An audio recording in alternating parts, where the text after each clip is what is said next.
A monument to my greatness, truly. We'll just give him a quick lap around the monument.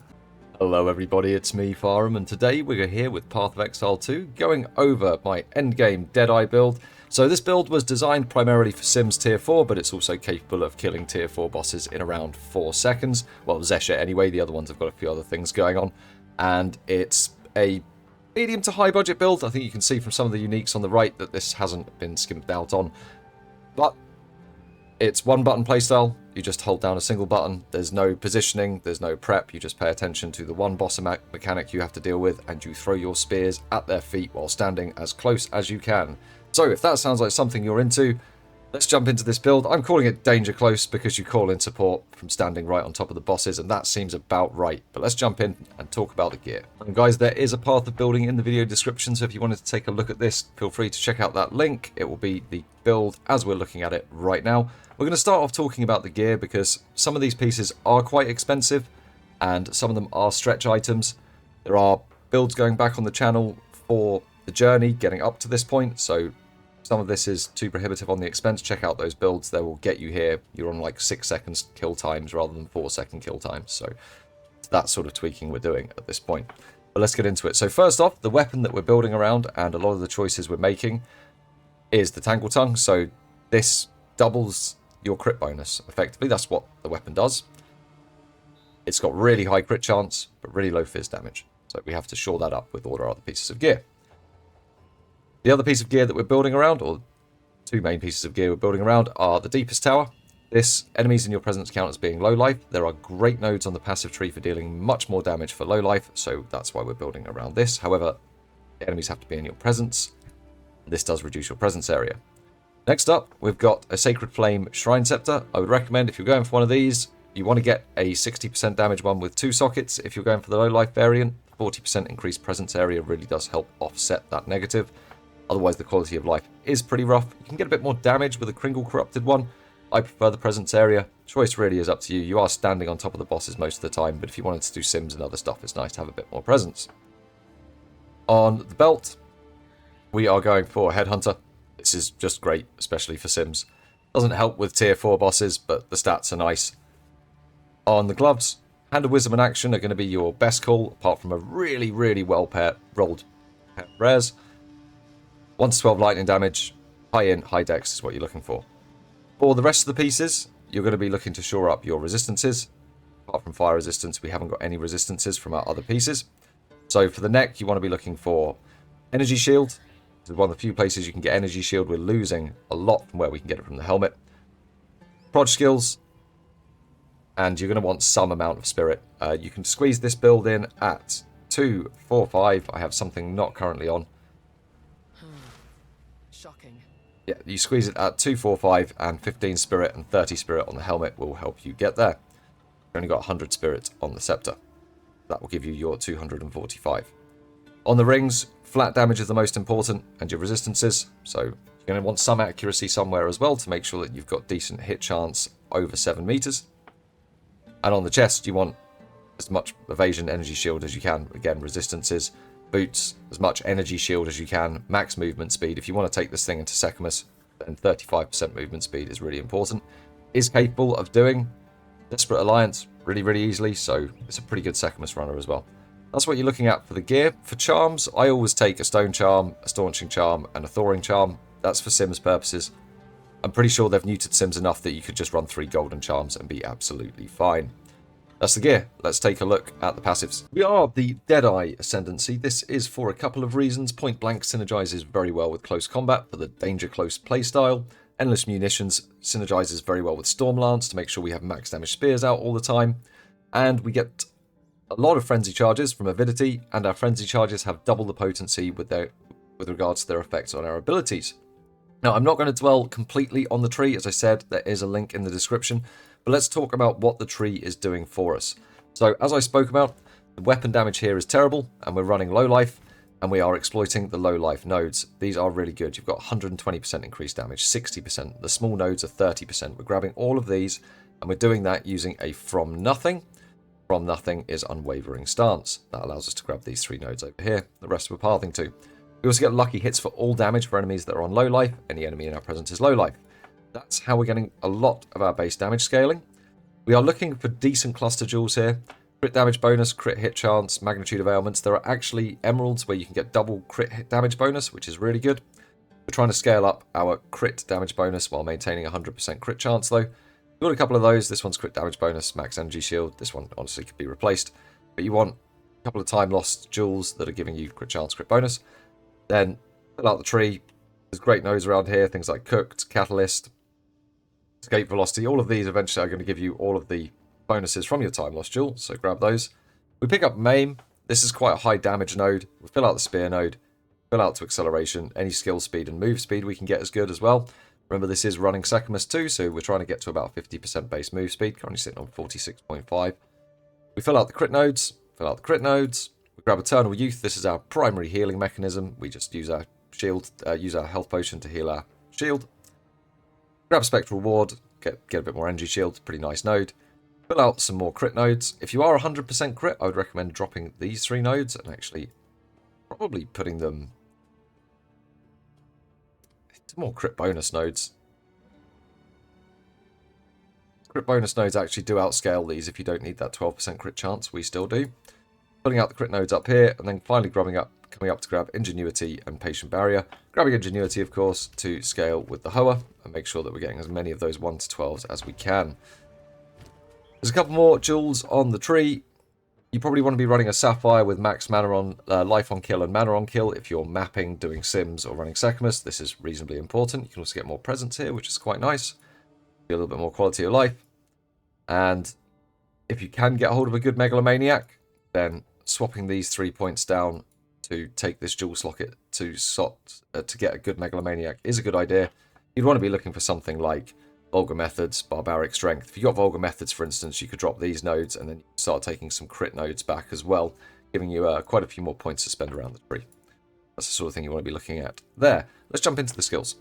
On the skills then, our on-sheet DPS is, of course, quite low. A lot of our damage is coming from the enemies being on low life, which doesn't get represented here. We're going through our skills. Support gems are in order of importance. We've got Lightning Spear first, so this is our clear ability. We run around throwing this at things in Sechamus trials, Sechamus simulacrums and maps, and it just clears whole screens. It's great. Take Fork. It doesn't affect the spear itself. It affects all of the lightning bolts that come off of it. Take Volt. You're normally running quite far before you throw a spear, especially once you've got to this damage. Innovate for more lightning damage. Martial Tempo for faster attack speed and mobility, so you don't get as much of a movement speed penalty. We're not using a rower, so that's quite nice for us. Orb of Storms. This is something you put down on bosses. Blind. It's kind of a hangover. You don't need to run that. It's mostly here for Font of Rage. It's a way we can generate some rage on Pinnacle boss fights. It's mostly useful there. You don't need it anywhere else. Stormlance. This is our boss killer. Or rare, I would say rare cracker, but at this stage Lightning Spear cracks the rares. You just need this to kill Pinnacle bosses, really. In order of importance, you are going to run Execute, Primal Armament, Overextend, Close Combat, and Deliberation. That's 50% more damage, 25% more damage, 30% more critical damage bonus, 25% more attack damage, and 20% more damage. All of these things are quite good. They are all more multipliers, not increased multipliers. The damage on this is huge. Next up, we've got our first Always On Aura. That's cast on critical. This is carrying out our sniper's marks. That's got Ingenuity, Profusion, Impetus, and Energy Retention in it. Next up, we've got Wind Dancer. This is running Unbreakable and Precision. Precision is the only support aura we're running. It helps us get decent hit chance over 9 meters. Next up, we've got Blasphemy. This is running Temp Chains, Magnified Effect, Ritualistic Curse, and Encumbrance. You only need this aura for non-Pinnacle boss content. Same with Combat Frenzy, which runs nothing, only needed for non-Pinnacle boss combat. And Herald of Thunder. This is running Long Shot, Concentrated Effect, Electrocute, Neural Overload, and Lightning Penetration. This hits outside the presence area quite often, so Lightning Pen's quite useful for it, especially in Sims, especially when you've got resistant enemies in Sims. It makes sure that you get them electrocuted and throw things at you. It's quite nice. These 3 auras only needed when you're not fighting tier 4 Pinnacle bosses. If you are fighting tier 4 Pinnacle bosses, you want to be turning these 3 off and running Trinity instead. This has got Fire Mastery, Cold Mastery, and Lightning Mastery in it. You actually only need 2 gems to get this up to the 7% now, up from the 6 it starts with. So if I take that out, it's still 7. I'm going to keep that. I don't want to destroy it. But yeah, it goes down to 6 at level 22. It doesn't go up to 8 at level 25. I checked that. So running it at level 23 is fine. With this setup, using the Sacred Flame, you actually get both fire and lightning on bosses. So you get 42% more damage from Trinity, making it really, really good for bossing. That coupled with the Sacred Flame and having both on, incredible. Speaking of, let's showcase this thing so I can show you just how incredible-ish it is. We start the showcases. This is what my current Atlas looks like. I'll probably jump into just the boss fights rather than showing the whole thing, right? You just need to see the 4 seconds of brilliance. You don't need to see the 2 minutes of boring. Everything will be done on tier 4. Arbiter, Delirium, although I'll only show the last 3 waves of Delirium. We'll do a Breach boss and we'll do a King of the Mist as well. So here we come. Tier 4 Xesht. There it is. There it is. Oh, I haven't put down the ball. Oh no, we don't have as much rage as I should have. Panic.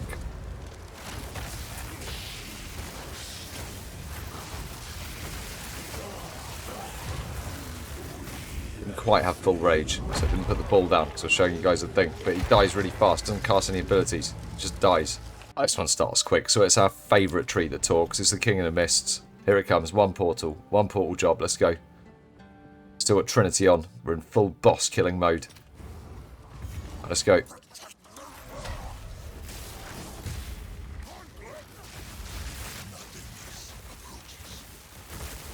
You don't want to get hit by his big slam. That really hurts.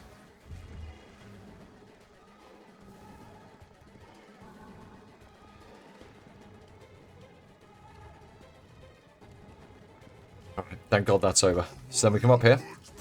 We stand inside him. We ball him. We want that rage. Going to be up and ready in a minute. Ready to pump. There you go. I suppose we should see what he drops, right? Takes longer for him to do this. Oh, it's a belt. It's probably going to be rubbish.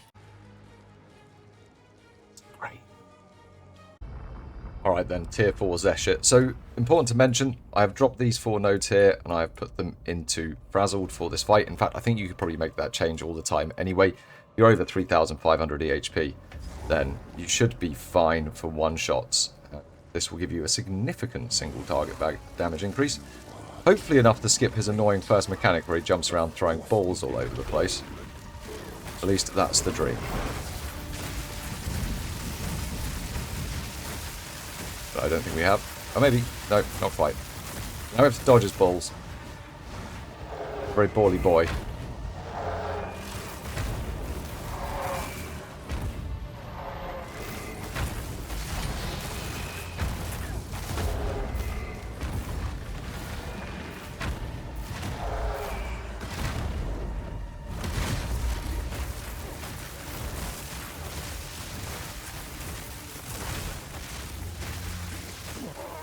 There we go. If you can get a touch more damage, you can stop him doing the balls. It's a much quicker fight. But Arbiter possible. Oh look, boots. Drop this little number though. Bad. Bad. Definitely some big numbers. I think we could whittle off that. Oh no, the fire resistance. I think we wouldn't be able to get the stun resistance. Here we are. Wave 13. Tier 4 Sims. There it is. I have, in fact, we've kept these dropped. So these were very much for giving us defenses for Sims, but as they're neutered Sims, I thought, well, let's just keep running the damage. So passives I showed earlier, up to you really. You can run the extra shock for extra single target damage, or you can run the extra shield if you like to feel nice and cozy. The interesting thing about not running those 4 nodes there, less inclined to run an evasion chess piece, which means we could go full ES for some big EHP against area attacks, which is this thing's only real weakness. So, there we go. Some upgrade options even to this point to make it even better. But you see the bosses, they did actually spawn. So the Osmosis is just sort of stuck, standing. A monument to my greatness, truly. We'll just give him a quick lap around the monument. Oh, this guy's taking some swings at us. Look at him, it's like Rocky Balboa. I would sing Eye of the Tiger. Can't sing though, so I won't. If you want to catch me singing, you'll have to join in on a live stream sometime. Anyway, here we go. Wave 14. Or enjoying this, by the way, and following along with the build, don't forget to give the video maybe a like, maybe a subscribe. It does help. And I'm live most of the time playing with this. We're currently doing Darkest Alliance Secondless runs. Darkest Alliance, Last Alliance. The thing that makes him take a lot less damage. He still dies in like 2 seconds. Hey look, bosses.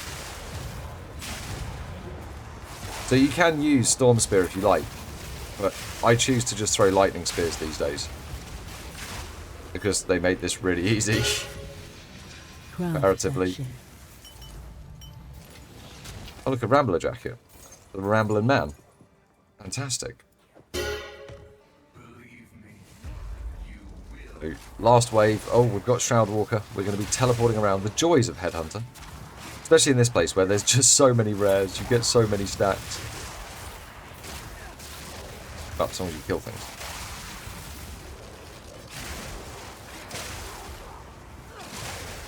Bosses should be spawning. They're gone. 15 guys. No defense is needed. Just nuke everything. And there you go. Tier 4 Sims as well. So, I hope you enjoyed this build showcase, guys. And got any questions about it, do drop them in the comments. Try and respond. Join the Discord. Follow me over on Twitch. I'm live all the time.